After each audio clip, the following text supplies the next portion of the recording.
are there certain variables that will automatically get sent to toString?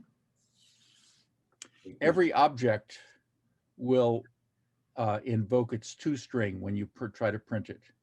Okay, I wasn't sure if that's something that Java automatically does, or because we never use .toString. So. Yeah, no, it's what the toString does is, well, first of all, this kind of fits in with the whole inheritance idea.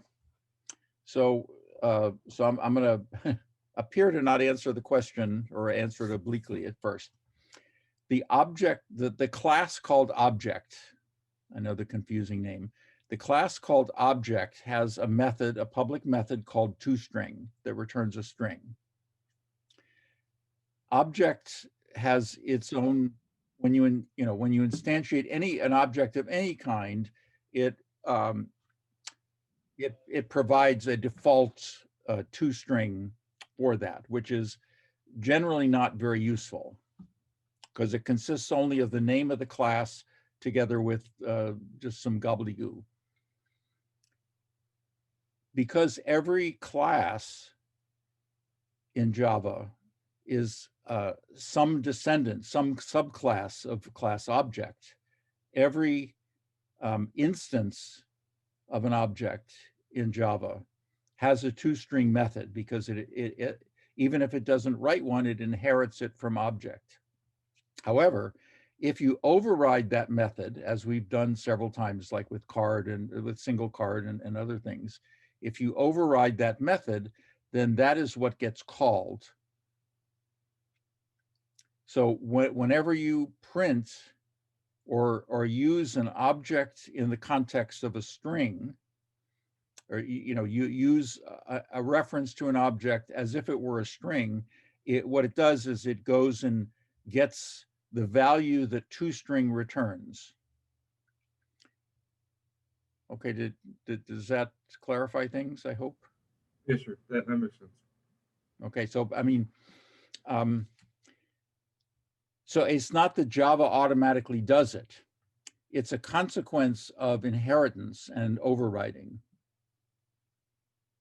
So if you, in other words, if you can fit those two concepts in to the question, which is a really good one, which is what the heck is going on here, then that will help solidify your understanding of what inheritance is and what method overriding is.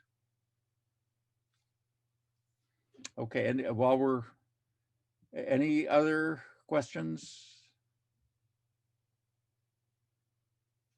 Okay, and actually just to kind of go back to what I was mentioning previously, if you have an object variable, but it has not been instantiated, then if it's an instance variable, its value is null until you've instantiated it.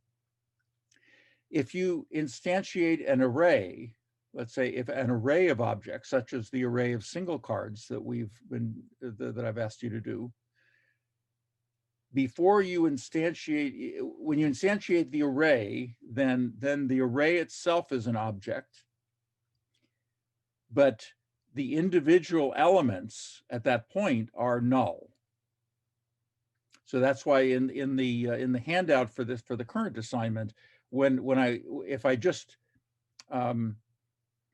instantiate the array, the hand array, then it's going to just give me 5 nulls because the individual single cards have not been instantiated. So basically instantiating and populating an array is typically 2 steps. First, to instantiate the array itself, and then to instantiate the individual elements of that array.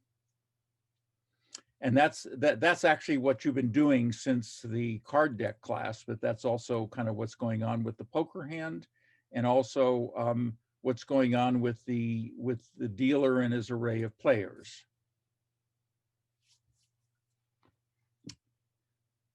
Okay, so If there are no other questions, let me,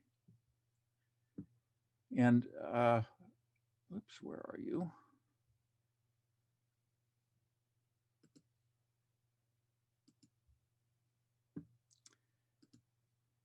Actually, in looking what I had planned for today, it's going to be fairly light, and I hope you won't feel cheated if we end early somehow. What the heck? Oh, there you are. Okay, so so yesterday I started talking about this JavaDoc thing, and that actually leads to I want to go a little bit deeper into Java packages, and then also talk a little bit more about these access specifiers. What I found is that the only way to really get all this stuff in your toolkit is to do it. So that's why I'm torturing you with lots of coding. In other words, the way to learn how to code is to code.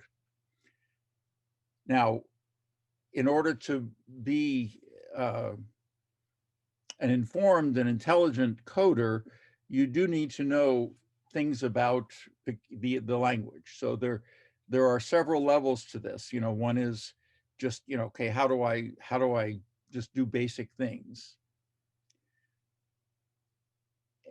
When it comes to things like an object-oriented approach or an object-oriented language such as Java, then things you need to understand kind of how that works. We talked about inheritance and overriding and what methods are about, and how to invoke methods, and especially things like the difference between a class method and an instance method. And we talked about that. The other thing that we've been sort of using, but not diving too terribly deep into, which we will now, has to do with Java packages. And then finally, this idea of the access specifiers. That's the public, private, protected, and no and package or no modifier. Again, all of these bear repeating. So if you're feeling bored by saying, okay, he's told us about this before, why is he telling us again? Well, the reason for that is because my experience has been that it sometimes takes a while for these things to sink in a little bit. So it's worth repeating. So I take the risk of boring you guys by repeating it again. And again, I hope that's okay. Okay, we talked a little bit about JavaDoc. I want to talk about that more, because from now going forward, this is something that will be required in your submissions. So what is JavaDoc? Well, there are three kinds of comments. You've already seen two of them, and I know that at least most of you have used the one which is the double slash. If you have a double slash, then everything to the right of that on the line is considered a comment and ignored. So commenting code is one thing, and that's very useful. Why? Because if you're writing code that someone else is going to be reading, then it's important that they understand what you were trying to do.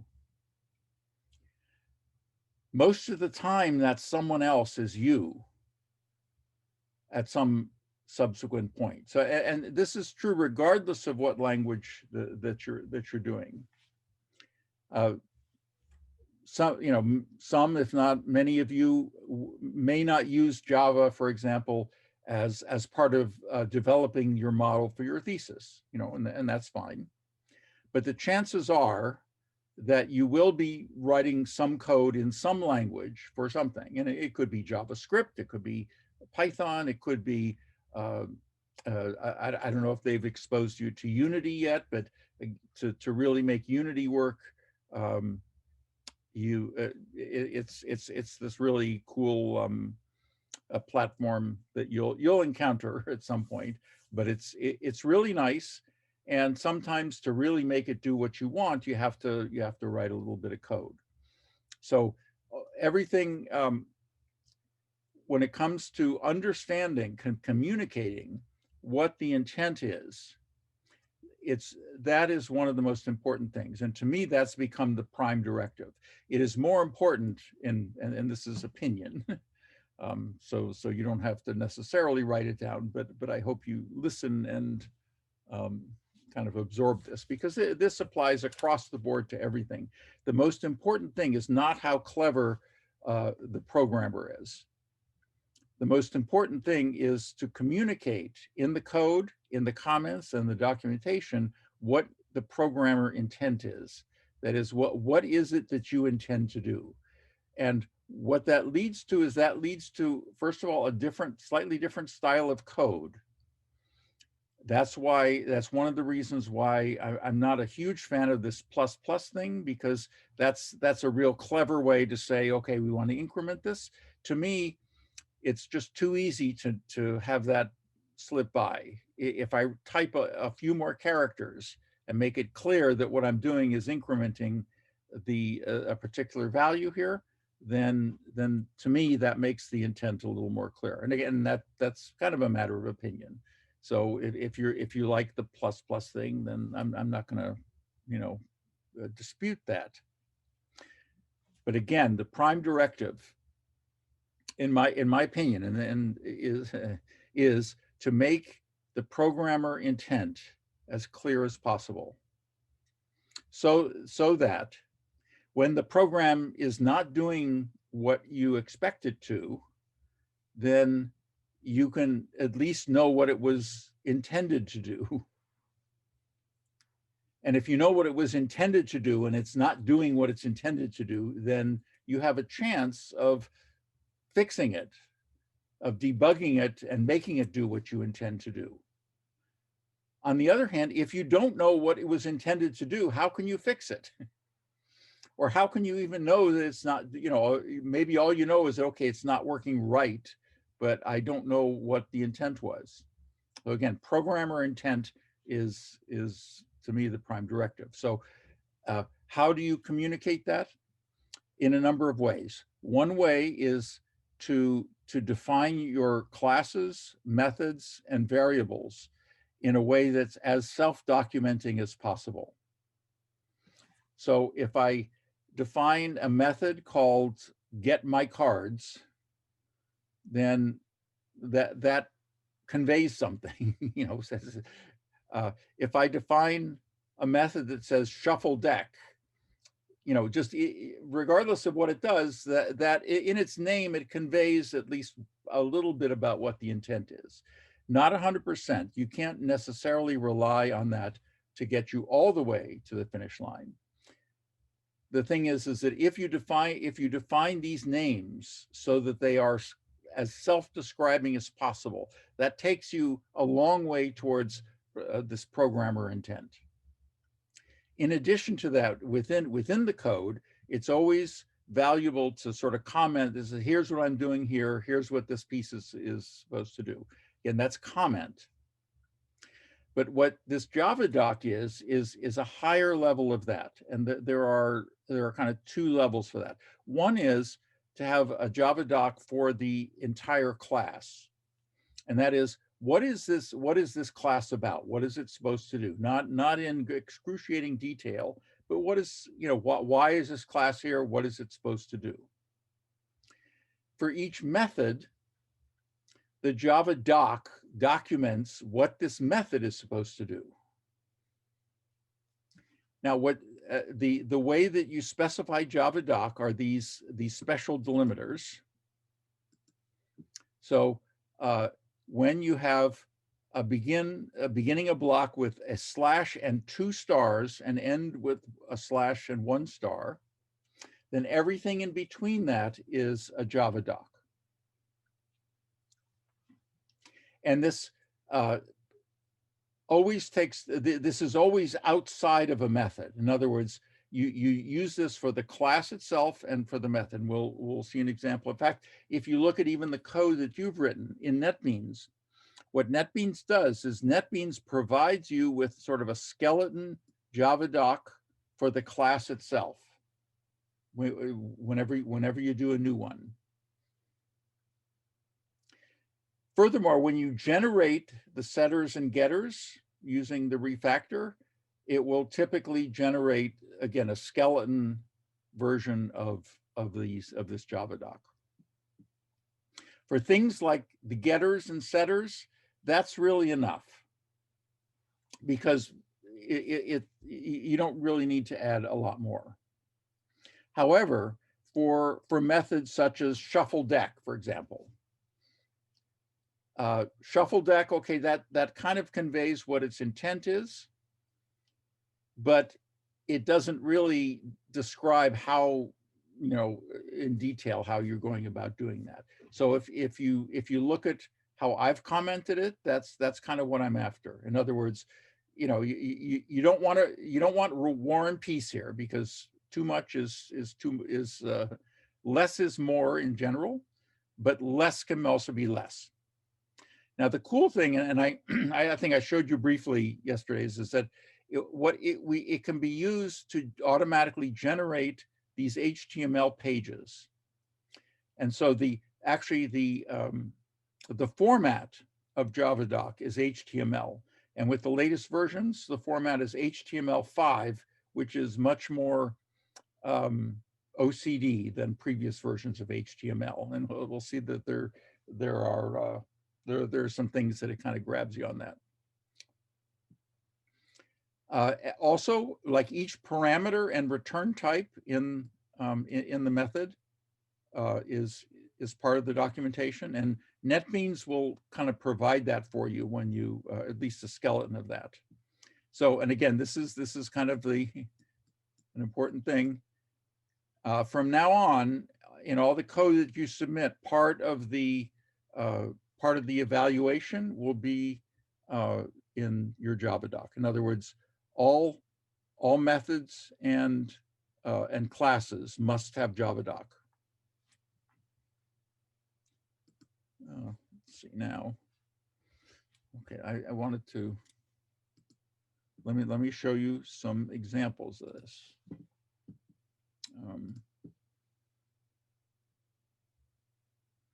Okay, so here's an example where well, when it comes to these main things, a main method doesn't necessarily have to be commented, but a main class ideally should. So for example, Sir, if you're talking to a screen, we can't see it. Oh, I'm not. My apologies. I thought I was sharing. Okay, there we go. Come on. You see it now?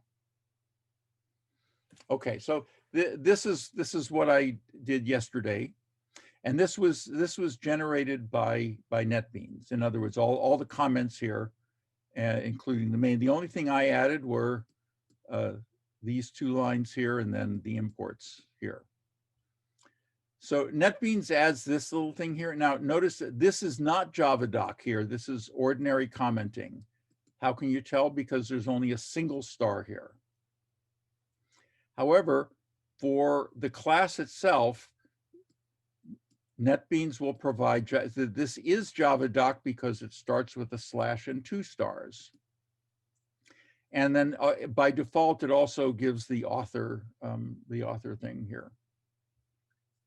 And again, you can, all this, of course, you can change. So the kind of thing, just,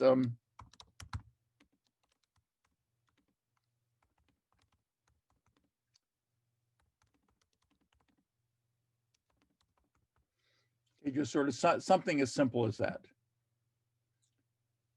And I usually, there's a way of kind of editing that out. Okay, so this is the kind of thing that I'm after there. Let me, okay, so if you've pulled my mine, and let's take a look at the JavaDoc for card deck. So these are what I've added. So here's the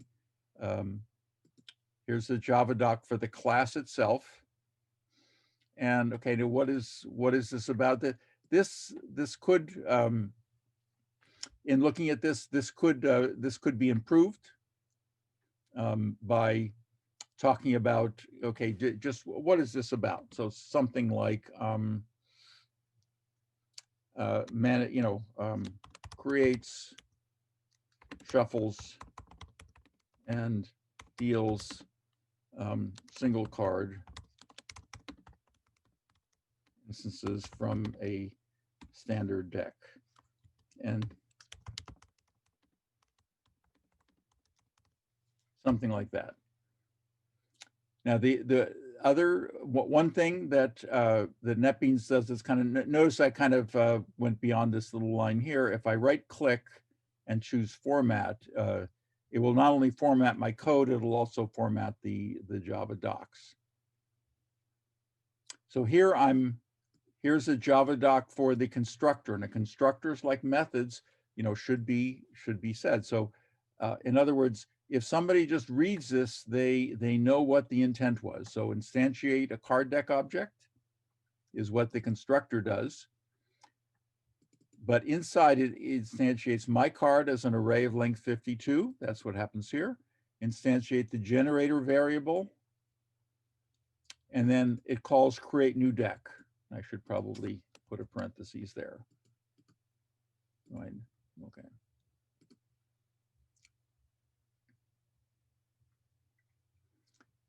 So for each of these, what it does is it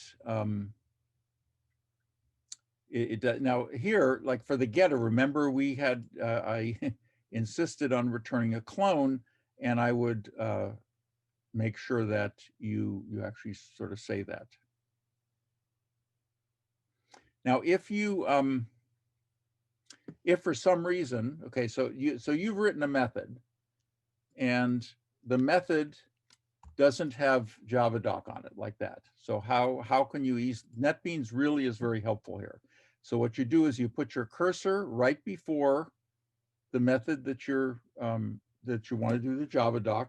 You type /, and then enter, and you see what it does. The enter adds the end thing, and in this case it adds the return. So here I would something like that. And for a getter method, that's all that you need, because that's all it does.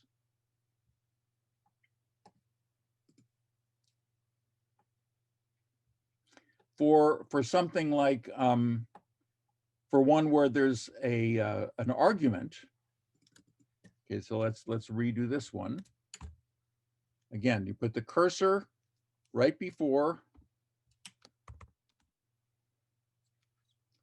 Okay, and then if it kind of does that, I can always kind of format it, and it'll kind of bring it up in line. So it just sort of creates a blank one, but for the parameter, in this case, parameter, and if there is a non-void return type, it will at least put the return there. Now, for arguments, a lot of time, given index, you don't really, but returns the single card at the given index. Okay, so, and I think in mine, okay, so here's here's the thing, is that I don't know if you've noticed this, but sometimes you've gotten an array index out of bounds exception. Has anybody not gotten an array index out of bounds exception? That happens when I try to access an element that isn't in the array. So if I ask for, and that's where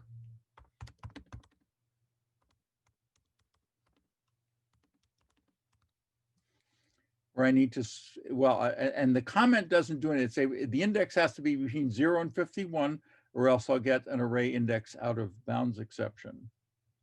So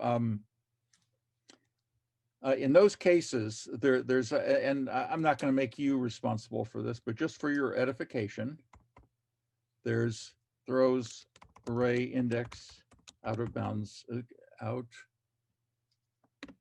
of bounds exception if index is okay. Now here I'm going to show you where HTML5 kind of comes in. So if index is less than 0 or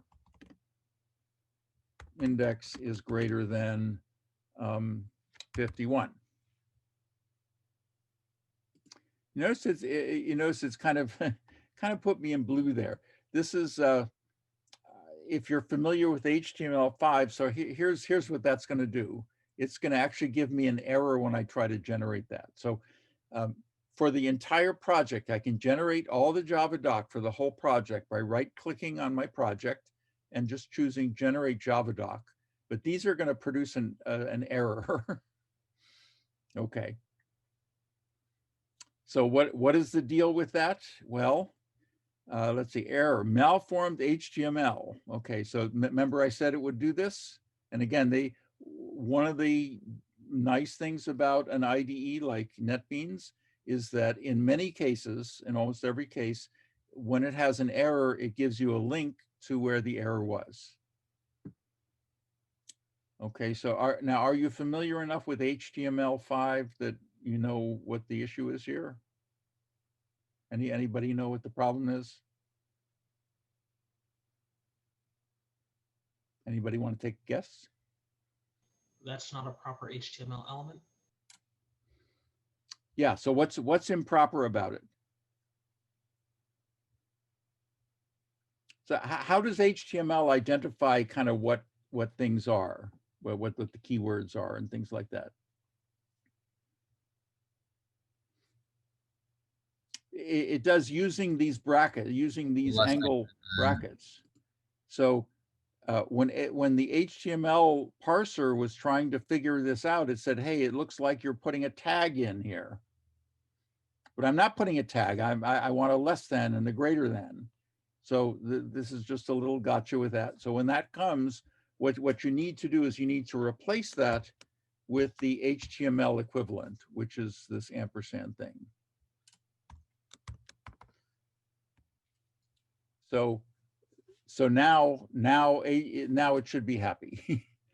See, so I can't use greater than or less than. In other words, because that confuses HTML5. And the reason I say HTML5 is because in previous versions of HTML, it was like all loosey-goosey. So HTML4 and before, it would say, hey, no problem. HTML5, though, is much stricter, and that's actually a good thing. Strict is good. So now when I try to generate it, it will. And then it generates these HTML pages. And okay,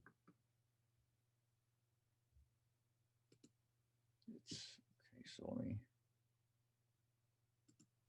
So if we do the generate Java docs for the whole project before we've typed anything, well, it'll just make the skeleton for us for every. Yes, and it might complain at some point, but so here's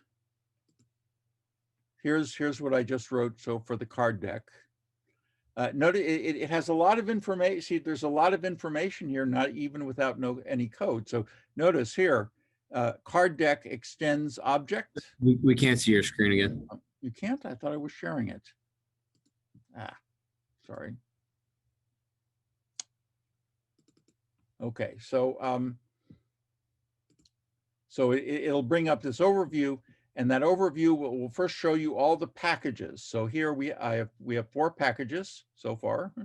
So there's the CS2173 package, and these are all hyperlinks. So when I click on that, it shows me all the classes in the package.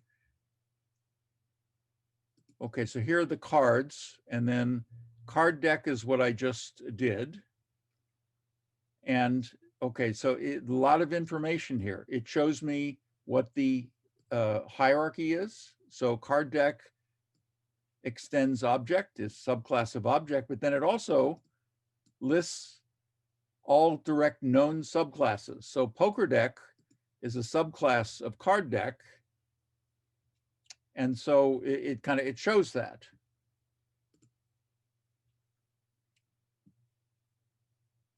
Now, single card, get card. Okay, so now notice that there's some JavaDoc missing from some of these. So that just means that it hasn't been written. But what I'm looking for is, okay, get card. So remember, I had to use the HTML version of less than and greater than here.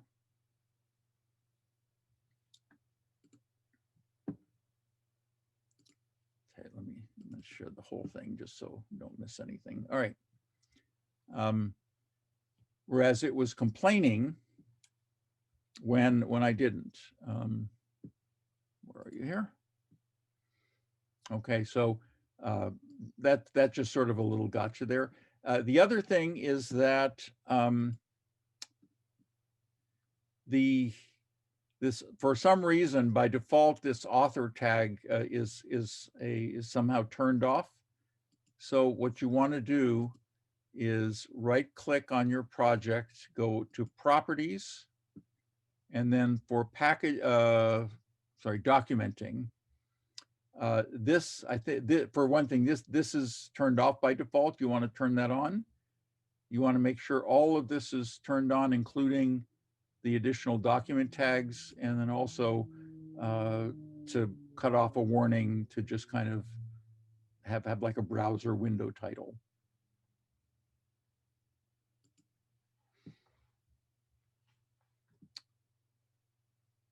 Okay, so that's JavaDoc, and again, that's something that will be required going forward. Where are we here? Okay.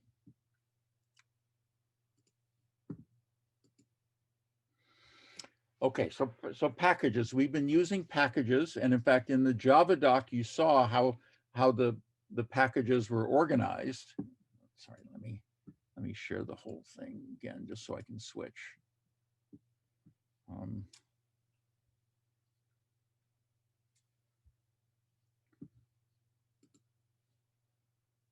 So we saw here that it was organized by packages. And okay, can you see this, NetBeans? Okay, just want to, thanks. Okay, so you can also see the package organization in the projects panel up here. So what is that about? The idea is that you want to organize your program in a way where the different functional components are roughly grouped together. So in this particular case, we had a number of classes that were associated with this card business. And so in the CS2173.cards package, there are now a number of different classes and one enum, which is also kind of a class. So it's kind of organized like that. And that's useful because now the classes that are related functionally are all organized in kind of the same place, whereas the ones out here are just kind of more generic. Also, there's this and this is just sort of a useful way of organizing things. There is a distinction between the component classes, which in this case would be like single card, card deck, poker deck, stuff like that, and the methods, the classes that run it. And notice that we've been calling all of our classes in the test just sort of a test, because we haven't been really running a program yet. We've just been testing our components. So separating these two out make the organization much more clear. And Java provides that by or supports that through this idea of the packages. So everything within a package, a given package, are classes and that are related to each other, and related to that general function. In something that's very large, such as Java itself, they have packages associated with interacting with the file system, input, output. They have various packages associated with different graphics elements. They have different, the basic package is called java.lang. And in fact, we can see that in, when we look at one of our class hierarchies here, we see java.lang.object. So what that tells you is that the object class, the class called object, is in a package called java.lang.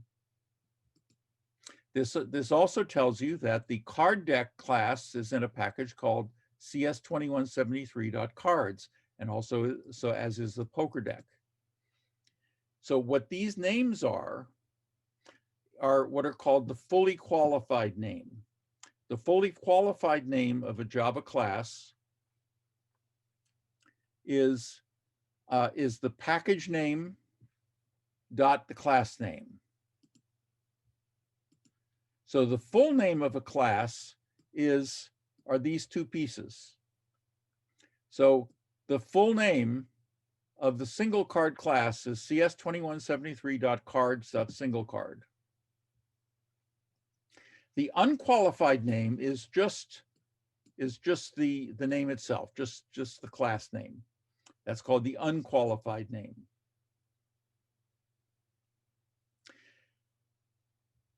The thing is that you can refer to a class and use a class using the qualified name everywhere.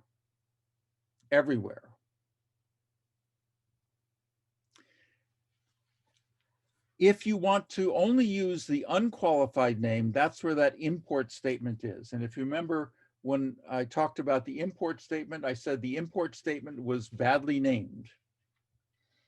And it was badly named because the import statement doesn't import anything.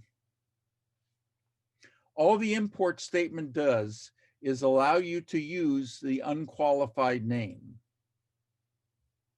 instead of all this typing. That's all the import statement does.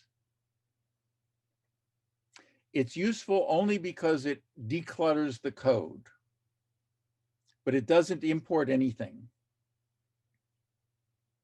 The other thing is that there are two things that Java did, which not every language does, but the package structure implies the directory structure. In other words,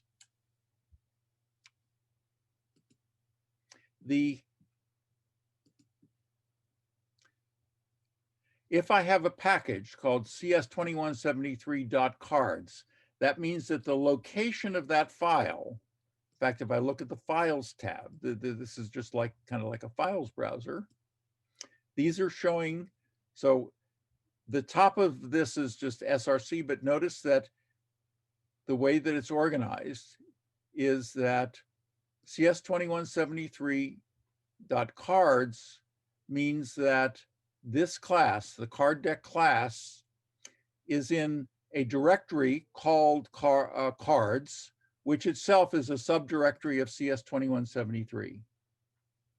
And if you were to look at this in your file system, just open up a file browser or whatever they call it on Windows, you will see that that's where NetBeans puts it. So if I know the name of a package and I know which directory it's located relative to the to where my whole project is located. Also, the name of the class matches the name of the file. So the name of the file containing the class card deck is carddeck.java. That always must be the case. And if you try to do something different, then it's complained.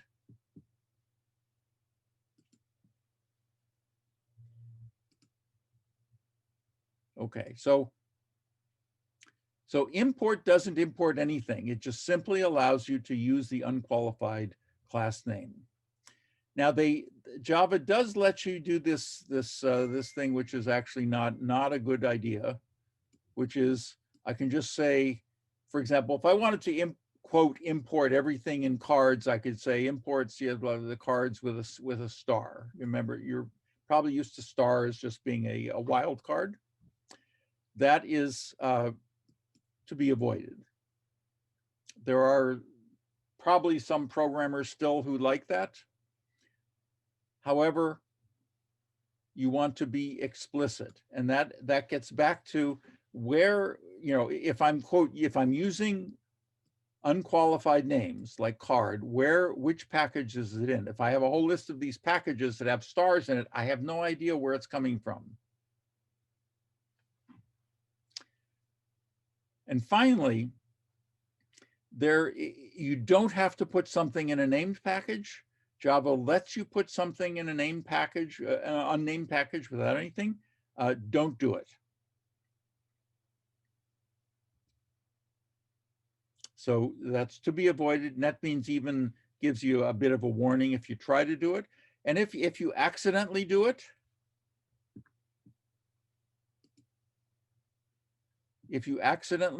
I'm going to accidentally do something here. Here's how I could accidentally do it. So I'll just okay,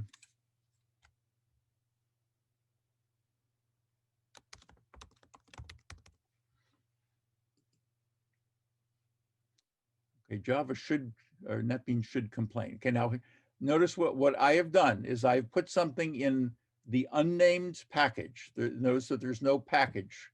Unlike, see over here for card deck, the very first call was to package. Here, there's no package. All right, don't do that. Notice it says default package. Default package is to be avoided. Now, one thing that NetBeans is good about is if I have something in the wrong package, I can simply grab it and drop it onto another place. And when I say refactor, there it is. And now it says package, which is the right thing. So if you accidentally do that, then fix it by dragging and dropping onto the right package.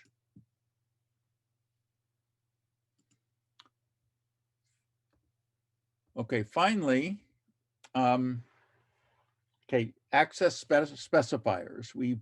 We've seen this, but I want to talk about it some more because it's worth talking about. In this class, we will only use public and private. We will use public for the class, for the constructor, and for almost all methods. For instance variables, they will all be private, always. Next quarter, we will see in the simulation class a use for protected. We will not encounter that here. If you don't give a modifier, and if you're coming from an untyped language or a scripting language, this is just very easy to do. Like when I've been coding a lot of Python and I switch back to Java, it's something I tend to forget. So just be mindful of that. Okay, what does public mean? Public means anybody can see it. Private means only instances of that class can see that variable. So public means everything basically everything in the project can see anything that's public.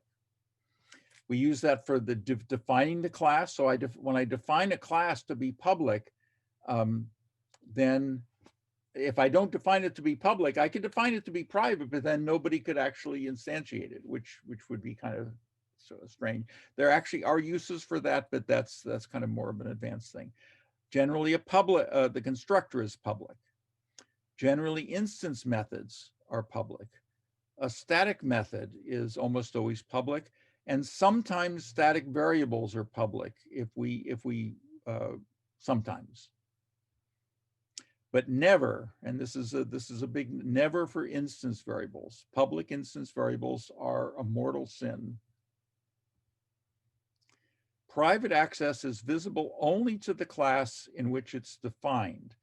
So, and this is partly why in the poker deck class, you may have been confused by the fact that the poker deck class could not access the My Cards array that was defined in card deck, the superclass. The thing is that My Cards array existed. It was there. It just that the instances of the poker deck could not directly access it. In other words, it could not directly access it, but it still existed. So if you wanted to deal with it, like you could still call shuffle deck and create new deck and things like that. And you could get the card. And you could even, if you wanted to sort of see what was in it, you could say, get my cards, and then that would give you a copy of the array. So private access is used for all instance variables. Some static variables, if I have a static variable that is only used in that class, then I will generally define it to be private. If I don't mind others seeing it, then I can define it to be public. And we won't encounter this, but just for your own edification, occasionally there are some patterns where we do make it private. This is mostly for something called a singleton pattern, but we really won't encounter it here just yet, but just be aware of that. Okay, so the final one, which is sometimes usable, protected access is visible to the class and the subclasses. So if we had made My Cards protected in the card deck class, then the poker deck class could have directly accessed it. However, in that context, you really want to keep it private. Every now and then, there are some instance variables which need direct access from the subclass, and that's something we won't encounter until next quarter. And sometimes there are instance methods which might be needed to be called from the subclass, but nowhere else. Again, here we will not be using protected access. Package access, that was what I was showing you before. There's no keyword. Avoid using altogether, and just while recognizing that it's all too easy to forget that, especially if you're also writing in a scripting language like JavaScript. Again, it happens to me. Like I said, usually the main scripting language that I use is write a lot in is Python. And when I've been doing a lot of Python and I come back to Java, then just the habit of not declaring the types kind of carries over a little bit. And I just have to be a little mindful of that.